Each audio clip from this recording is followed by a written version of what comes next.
알림 설정은 하셨으니 오늘 영상을 보러 오신 거겠죠?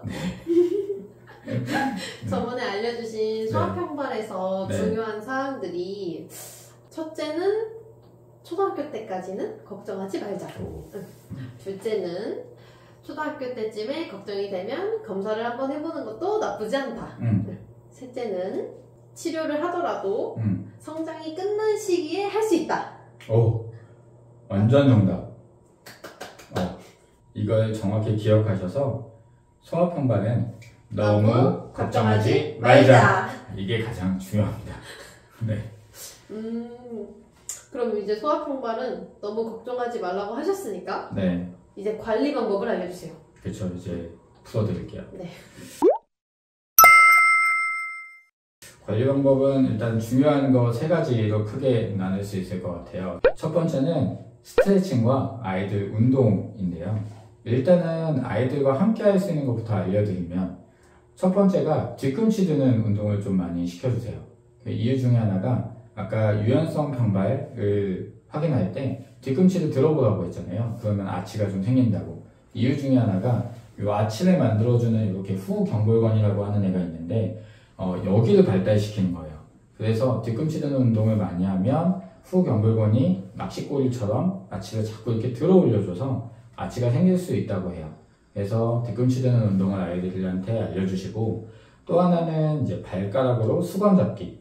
그래서 바닥에다가 수건이나 이런 손수건 아니면 진짜 수건 이런 것들 깔아놔 주시고 발가락으로 잡는 연습을 많이 시켜주세요. 그러면 발 안쪽에 내재근이 많이 활동이 돼서 또 역시 아치를 만들고 형성하는데 도움이 될 수 있다고 합니다. 그래서 아이들과 약간 놀이 삼아서 해주는 게 좀 좋을 수 있을 것 같고요. 그 다음에 스트레칭인데 스트레칭이 조금 달라요. 기본적으로 이렇게 벽밀기 하는 아킬레스 스트레칭은 당연히 좋고요. 엄마 아빠가 사랑과 정성으로 아이들 발을 만져주시면서 해주셔야 될 스트레칭 정말 중요해요.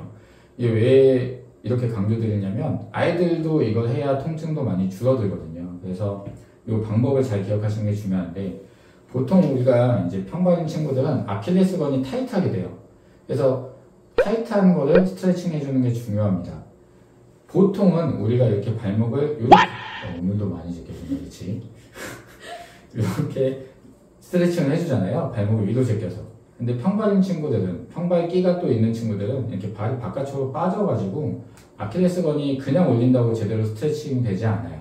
그래서 지금 이제 보시는 영상처럼 양반다리처럼 안으로 틀고 발가락이 일자로 되게 하고 그 상태에서 뒤로 올려준다. 그 상태에서 들어 올려줘야 제대로 아킬레스건이 스트레칭이 된다. 요거를 가장 중요한 거라고 기억하시면 될 것 같아요. 그리고 아킬레스건 자체를 이렇게 꼬집꼬집하면서 이렇게 마사지 해주는 게 되게 좋아요. 그래서 이렇게 비벼주세요. 그럼 아이들이 이렇게 진짜 보면 진료실에서도 그렇고 저도 가끔 딸한테 해주는데 되게 좋아해요. 너무 세게 말고 조금 부드럽게 해주시면 시원하다고 할 거예요. 그래서 이렇게 해주시는 게 가장 관리하는 중요한 방법 중에 하나입니다. 두 번째는요? 두 번째도 첫 번째만큼 중요합니다. 휴식. 대부분 아이들이 활동력이 어마무시해요. 아이들 뛰어노는 거 다 따라잡을 수 있어요? 아니요. 나이 먹어서 못 따라잡는 늙어서 못 잡는 거예요. 일단 아이들의 체력은 정말 어마무시합니다. 정말 많이 뛰어놀고 엄마 아빠 눈에 보이는 것보다도 더 많이 놀기 때문에 활동력을 무시를 못해요. 그래서 아픈 경우가 제일 많아요. 평발이기 때문에가 아니라 활동력이 많아서 아픈 거니까 그 부분에 대한 휴식이 절대적으로 필요할 때가 많아요. 특히 요즘에 운동 많이 시키시기 때문에 운동량을 좀 조절해 주셔야 될 때가 있고, 만약에 이제 태권도 같은 맨발로 하는 활동들을 많이 시키면 좀 더 이제 발 아파하는 경우가 많아요. 그래서 그런 활동을 좀 줄여주셨으면 좋겠다. 그리고 많이 아파하면 그때는 꼭 병원에 나오시지 않더라도 집에 보통 상비해 두고 계시는 해열제, 브루펜 시럽 같은 거를 같이 주면서 쉬게 하면 보통 일주일 내로 좋아지는 경우가 많습니다. 만약 좀 아이가 체격이 있다면 다이어트. 무게가 많이 눌러버리는 거는 또 피로감이 높기 때문에 조금 식단 관리 해주시면서 다이어트도 해주시면 좋을 것 같아요. 세 번째도 있나요? 세 번째는 다양한 신발을 신겨봐. 신발 얘기가 왜 안 나오나 했어요. 제가 워낙 신발을 좋아하니까. 또 그리고 엄마들이 많이 물어봐요.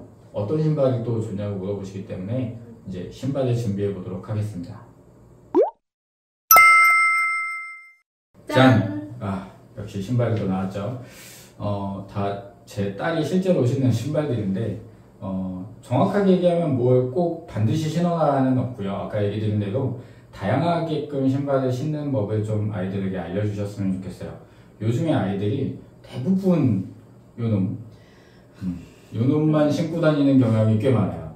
이게 구조적으로 별로 좋은 신발은 아니에요. 잘 만든 신발은 맞는데 요것만 신고 다니면 발이 아픈 경우가 많아요. 그래서 일단은 아이들이 크록스만 신고 다니는 건 저는 반대하는 편입니다. 왜냐면 발이 아파질 수 있어요. 자세한 이유는 크록스 신지 마세요. 영상을 좀 확인해 보시면 이유를 좀 아실 수 있고요. 아이들한테 이렇게 상황에 맞게끔 신발을 신겨주면 좋은데 아이들은 아직은 발 근육이 다 완성이 되지 않았기 때문에 다양한 신발들을 다양한 활동을 하면서 적응을 해야 골고루 발바닥 근육이 발달을 할 수가 있어요. 그렇기 때문에 다양하게 신겨주시는 게 좋겠고 대표적으로 이렇게 장화 같은 걸로 꼬시는 거예요. 비 올 땐 이런 걸 신는 거야. 운동할 때는 운동화를 신는 거고 뛰어놀 때는 운동화야. 이런 거 신고 축구하면 안 돼. 이런 식으로 말도 안 되죠. 이거 신고 축구하는 애들. 근데 남자애들은 꼭 그런 애들이 있어요.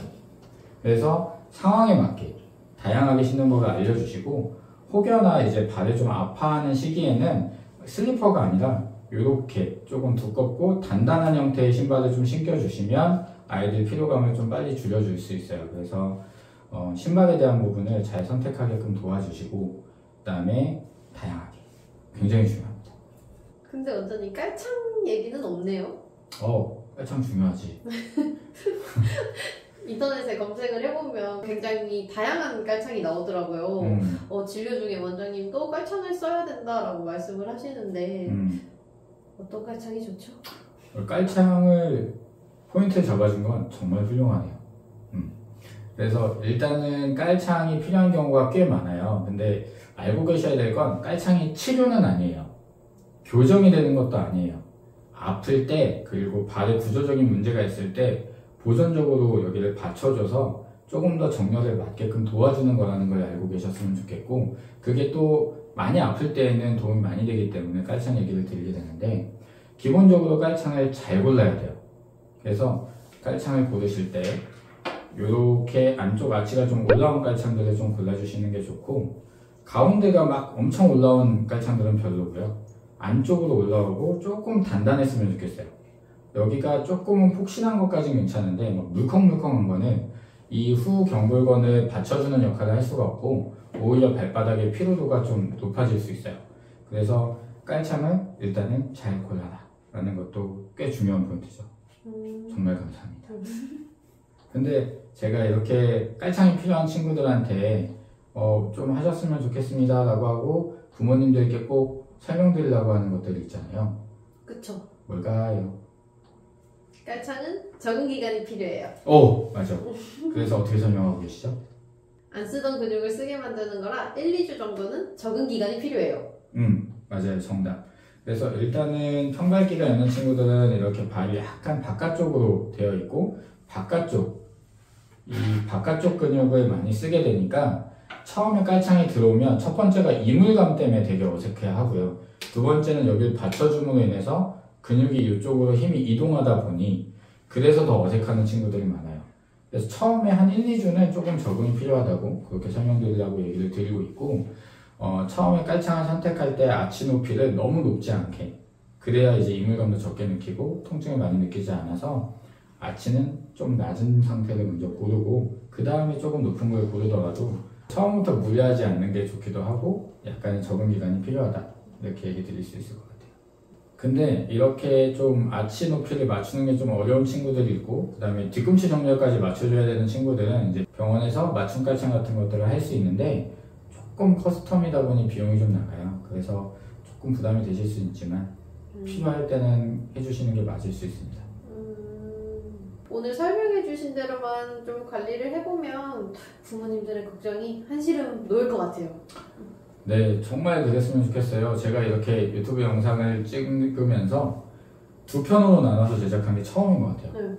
그러니까 안심을 제대로 시켜드리기도 싶고 관리하는 방법도 좀 상세히 알려드리고 싶어서 이렇게 두 편을 제작을 했는데 아이들을 데리고 막 병원을 돌면서 검사 많이 하고 뭐 이런 치료 없어요 라고 이렇게 찾아다니지 않으셨으면 좋겠어요.